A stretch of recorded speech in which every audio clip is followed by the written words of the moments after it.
Ce mercredi 3 décembre 2025, chers internautes, l'actualité béninoise et ouest-africaine se distingue par des progrès dans le numérique, l'industrie, la diplomatie et la gouvernance. Bonjour et bienvenue à tous dans votre revue de presse sur l'Économiste TV. On démarre avec l'information en manchette. La Côte d'Ivoire réaffirme son leadership numérique régional. À l'occasion du sommet ministériel sur la digitalisation en Afrique de l'Ouest et du Centre, Roger Adam est revenu sur la déclaration de Cotonou adoptée par 22 pays. Cette feuille de route commune met le focus sur l'accélération des infrastructures numériques, la cybersécurité, le développement des compétences, l'intelligence artificielle et d'autres ambitions pour l'emploi des jeunes et des femmes. À sa deuxième de une de ce mercredi, le quotidien L'Économiste informe que le Bénin continue de capter l'attention des grandes organisations sportives africaines.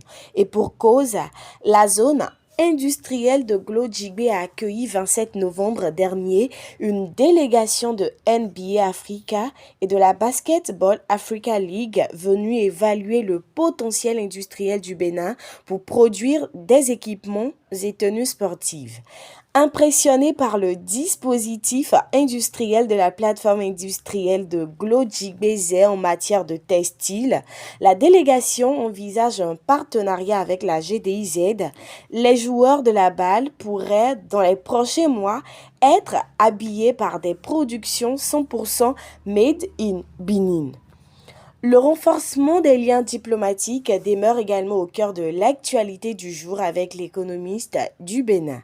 À Porto Novo, le président de l'Assemblée nationale, Louis Vlavonou, a reçu une délégation de parlementaires français conduite par Christian Baptiste.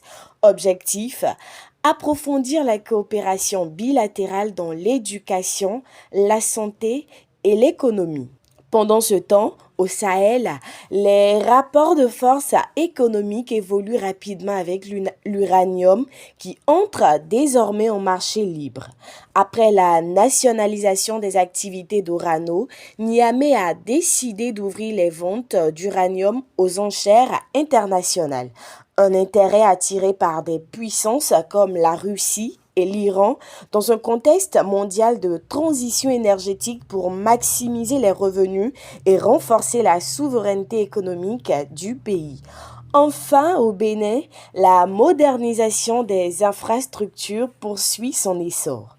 Entre juin 2024 et novembre 2025, le gouvernement a livré 18 marchés modernes, créant 17 249 nouveaux espaces marchands.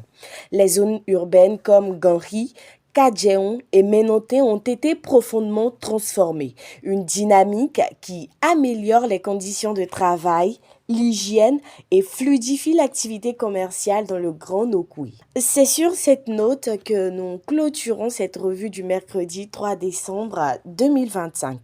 Un condensé d'actualité qui nous rappelle que l'Afrique de l'Ouest avance, innove et construit pleinement les bases d'un avenir solide. Rendez-vous demain pour une nouvelle dose d'information et d'inspiration.